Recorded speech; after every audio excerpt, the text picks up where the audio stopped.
Seguimos con el curso. Vamos a ver en este vídeo el módulo 2, la primera parte. Y bueno, normalmente como norma general en los sucesivos módulos vamos a ver una primera parte que sería la parte teórica y luego una segunda parte ya relacionada con la parte práctica asociada al programa RCommander. El índice de este módulo, bueno, pues en primer lugar vamos a ver un poco de teoría, introducción a la estadística, pautas para la elección de una base de datos, que es muy importante, y los tipos de variables. Como podéis ver, son conceptos muy básicos. Y luego en la segunda parte vamos a ver cómo se importa una base de datos a RCommander, el etiquetado de variables y guardar la base de datos en formato R ya desde un punto de vista un poquito más práctico. Bueno, normalmente en estadística se parte de una población, ya puede ser la población de Gran Canaria, la población de Tenerife, la población de Canarias, la población de España, etc. Nosotros en la población contamos con lo que se llaman los parámetros, es decir, los valores poblacionales, como puede ser la media, imaginaros la media de la altura de los habitantes de Gran Canaria o de los habitantes de Tenerife, la desviación típica de la altura de todos los habitantes de Canarias, etc. Esos son datos de la población y por tanto se llaman parámetros. Pero ¿qué es lo que pasa? Que analizar a toda la población es muy complicado por un tema de recursos y de tiempo. Entonces, ¿qué es desde un punto de vista estadístico lo correcto? Bueno, pues de esta población, mediante un muestreo, lo ideal es obtener una muestra representativa de esta población. ¿Un muestreo qué es? Pues bueno, pues es una técnica para la selección de una muestra representativa, esto es muy importante, de la población. Y entonces nosotros de esta muestra, ¿qué es lo que vamos a calcular? Vamos a calcular lo que se llama la estadística descriptiva. Son números que resumen la información contenida en la muestra. Y a estos números que resumen esta información se llaman estadísticos. Recordar, en la población son parámetros y cuando hablamos de la muestra son estadísticos. Aquí tenemos también una media y una desviación típica. Y lo único, pues bueno, pues por cultura general, cuando hablamos de los datos de la población se representan con letras del alfabeto griego, ¿vale? Mu, como puede ser para la media, o sigma para la desviación típica. Y si hablamos de estadísticos de la muestra, se representan con letras de nuestro alfabeto, X barra, una S para la desviación típica, etc. Bueno, entonces luego nosotros con las conclusiones que hemos obtenido de esta muestra, que es mucho más manejable, mucho más reducida que la población, pero recordad, lo importante es que sea representativa, es lo que calculamos lo que se llama la estadística inferencial, es decir, consiste en extrapolar los datos obtenidos en nuestra población a la muestra. Y esto es el concepto básico de la estadística. De esta forma es como funciona la estadística. Ya entramos un poquito más en profundidad. Podemos decir que la estadística o la bioestadística en nuestro caso la podemos describir en dos ámbitos. La parte más sencilla, más fácil, o el primer paso sería describir y sintetizar, es decir, calcular índices estadísticos como puede ser la media, la desviación típica, el coeficiente de variación, los valores mínimos, máximos, etc. Y luego por una parte los métodos gráficos, es decir, representaciones gráficas que describen los datos de nuestra muestra, como puede ser un histograma, un diagrama de cajas y bigotes, un diagrama de barras, etc. Y esto es lo que se llama la bioestadística descriptiva. Por otra parte tenemos lo que se llama la bioestadística analítica, que pretende demostrar asociaciones entre las características observadas. Aquí, como hemos dicho antes, este segundo paso consiste en analizar e inferir. Es decir, vamos a realizar contrastes de hipótesis y vamos a construir intervalos de confianza. Que estas dos cosas ya nos dan un poquito de información sobre la población. Esta diapositiva también es muy importante de cara a cuando queramos elaborar un proyecto de investigación. Desde un punto de vista, desde el terreno teórico, lo primero que tenemos que hacer es formular una hipótesis, es decir, ¿qué es lo que queremos comprobar? ¿Cuál es nuestra hipótesis de trabajo? Y evidentemente esta hipótesis que nosotros queremos comprobar si es verdad, si es verdad o es mentira, tiene que ser contrastable frente a datos, es decir, esto que queremos demostrar, tenemos que tener datos los cuales nos van a permitir estudiar o analizar o investigar si es verdad, si es correcta o es incorrecta. Desde un punto de vista ya epidemiológico, tendríamos que elaborar un plan de investigación, es decir, pues a lo mejor criterios de inclusión, criterios de exclusión, quién es la población diana. También tenemos el diseño, es decir, la estrategia de recogida de datos, a lo mejor pues qué tipo de análisis vamos a estudiar, si vamos a hacer un ensayo clínico, un análisis prospectivo, retrospectivo, casos y controles, etc. Y luego ya por último sería la toma de los propios datos en sí. Entonces a partir de este momento es cuando entra en juego la bioestadística. Entraría en juego el tratamiento estadístico, es decir, el ajuste de modelos matemáticos, pues ya sean regresiones, sean test de Stewart, correlaciones, etc. Y como ya sabéis, en este punto están también los contrastes de hipótesis, donde vamos a obtener el famoso p-valor y un intervalo de confianza asociado, que esto es quizás lo más popular que se conoce de la estadística, el famoso p-valor. Entonces, en función de este p-valor o de estos intervalos de confianza, nosotros vamos a obtener unas conclusiones o una generalización de resultados que nos vuelve a llevar al punto de partida. Es decir, a través de estas conclusiones, lo ideal es que nosotros formulemos unas hipótesis nuevas y de esta forma entraríamos otra vez en el bucle de arriba. Entonces, bueno, este es un poco el bucle en el que consisten las etapas de la investigación científica. Vamos a ver a continuación ya los tipos de variables que tenemos en estadística. Bueno, pues por empezar vamos a hablar de las variables cualitativas. Entonces, son aquellas que expresan un atributo o una característica no numérica de los elementos, como puede ser, ejemplos pueden ser el género, hombre, mujer, nacionalidad, color de ojos, etc. Las podemos dividir en dos tipos. Por una parte, las nominales son aquellas que no se pueden ordenar, pues si hablamos por ejemplo de tipo de cáncer, color de ojos, etc. Y luego en estadística son muy conocidas aquellas que son dicotómicas o binarias. Es decir, son aquellas que únicamente pueden tomar dos posibilidades, sano, enfermo, hombre o mujer, etc. O luego tenemos las policotómicas, que son aquellas que ya toman más de dos posibilidades, pueden tener más de dos posibilidades, como puede ser el grupo sanguíneo. Y luego tenemos también aquellas variables que se denominan ordinales. Son aquellas variables no numéricas, pero que sí se pueden ordenar, como por ejemplo nivel de estudios, grado de satisfacción, grado de color, etc. Pues por ejemplo tenemos la escala EVA, que va de 0 a 10, donde el 10 indica máximo dolor y el 0 indica que no hay dolor. O muchas encuestas de satisfacción, donde podemos decir que 5 sería totalmente en desacuerdo, 4 en desacuerdo, 3 indiferente o neutro, 2 de acuerdo y 1 totalmente de acuerdo. Seguro que os vienen en mente muchos sitios, como pueden ser en los aeropuertos, donde han puesto una serie de botoncitos de entre el color verde y rojo para que mostremos la satisfacción, bueno, pues cuando pasamos por las puertas de control o en los baños, etc. Pues eso sería variables ordinales. Por otra parte tenemos las variables cuantitativas, que son aquellas que se pueden expresar de forma numérica, como puede ser la edad, el peso, número de hijos, número de operaciones, etc. Al igual que antes, también tenemos como dos tipos. Las discretas son aquellas que presentan un número limitado de valores, que suelen ser valores enteros, el 1, 2, 3, 4, donde no tiene sentido un valor intermedio entre dos consecutivos. Por ejemplo, si hablamos de números de hijos de una familia, podemos decir que hay 0 hijos, 1 hijo, 2 hijos, 3 hijos, pero no decimos que tenemos 3 hijos y medio, 3,75, etc. O el número de intervenciones quirúrgicas, pues un paciente a lo mejor no ha tenido ninguna intervención, otro paciente puede que tenga una, otros 4, 5, etc. Pero no decimos 4 intervenciones y media. Y luego ya tenemos aquellas variables continuas, que son las que presentan un número ilimitado de valores, donde no son frecuentes las repeticiones. Es decir, es muy difícil a lo mejor que encontremos dos personas que pesan exactamente lo mismo. Que pesan exactamente lo mismo no me refiero a que pesen 80 kilos, sino que pesen 80 kilos, 5, 4, 7, 6, infinitos decimales. Entonces es muy difícil. A modo de resumen, tenemos aquellas variables cualitativas o categóricas, no numéricas, que teníamos dos tipos: nominales, no se pueden ordenar, y ordinales, donde sí se pueden ordenar.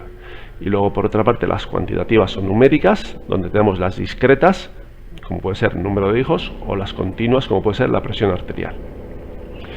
Esto es importante porque en función del tipo de variable que tengamos, habrá que utilizar un test estadístico u otro para poder realizar los contrastes de hipótesis. Simplemente, a modo de introducción, porque esto formará parte de los módulos 5, 6 y 7, pues vamos a decir que cuando tenemos dos variables cualitativas, no numéricas, y las queremos comparar o queremos ver si hay una relación entre ellas, pues vamos a utilizar el test de chi cuadrado o el test exacto de Fisher. Cuando tenemos dos variables numéricas y queremos ver su relación entre ellas, vamos a utilizar el coeficiente de correlación de Pearson o Spearman. Y si tenemos una variable cuantitativa, como puede ser el peso, y una dicotómica, como puede ser el género hombre o mujer, y queremos ver si los hombres y las mujeres tienen el mismo peso, pues vamos a utilizar la t-student.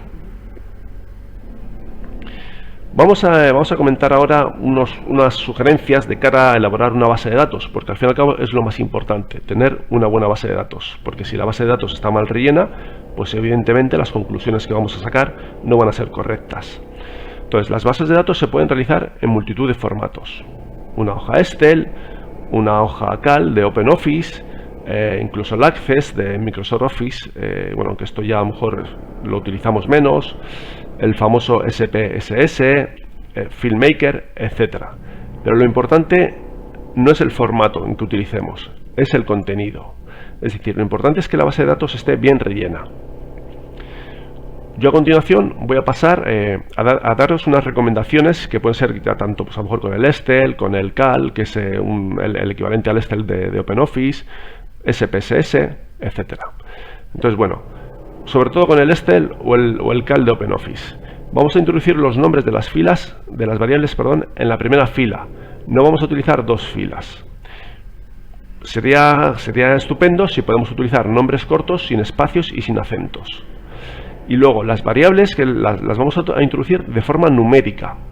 Por ejemplo, género, que hemos dicho antes que era una variable cualitativa, nos va a dar un poco igual aunque no sea numérica, las vamos a introducir de forma numérica. Es decir, por ejemplo, al 0, aquellos que sean hombres les vamos a poner como 0 y aquellos que sean mujer les vamos a codificar con un 1. Fumar, imaginad que tenemos la variable fumar que sería ordinal en este caso.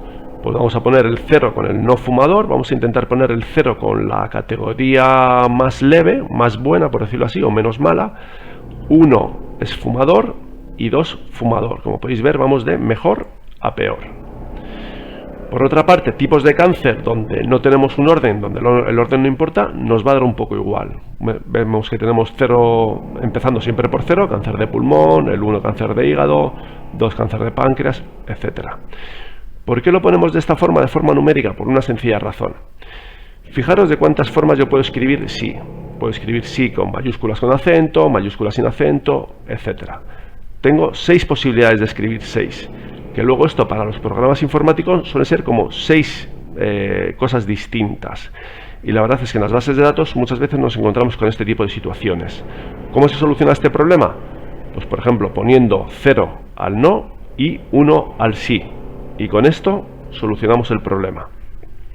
Aquellas variables que sean sí, no, como puede ser exitus, pues lo vamos a hacer de esta forma. 0, no, y aquellos que sí sean exitus les vamos a poner con un 1. Más cosas, los valores perdidos. Es muy difícil que una base de datos tenga todos los datos completos. Siempre hay algún paciente pues, que no se le ha hecho la analítica, entonces por lo tanto no tenemos esos valores.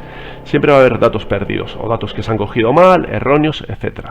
Entonces, lo que yo recomiendo es que las celdas se dejen vacías. No pongamos no disponible, no se ha obtenido el dato, nada, vacío. La celda que se quede vacía. Otra alternativa que a lo mejor se suele hacer en el SPSS es definir un valor imposible para la variable en cuestión. Si hablamos de número de hijos, pues poner el número de 9.999. Aunque ya les digo, mi principal recomendación es dejar la celda vacía. También suele haber muchos problemas con las fechas. Nos tenemos que asegurar que vamos a poner todas las fechas en el mismo formato.